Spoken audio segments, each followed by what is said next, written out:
آفتابی که همیشه با طلوعش زندگیم را رنگ دیگر می بخشید،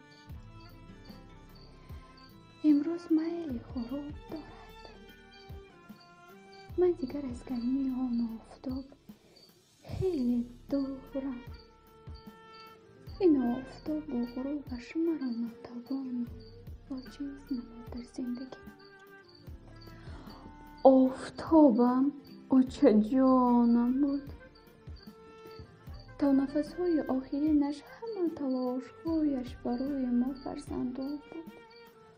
حالا که همه صاحب خانه و منصب خود گشتند، اوچه جان تو نیستی.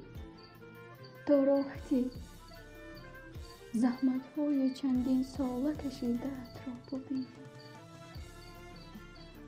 آه اوچه جان، ای آفتابی به غروب رفتن، پزمان نگاهتم، دلتنگ آغوشتم، نالان ز دوریتم، لیک جز صبر از دست من چیزی نمی آید. اوچه جان.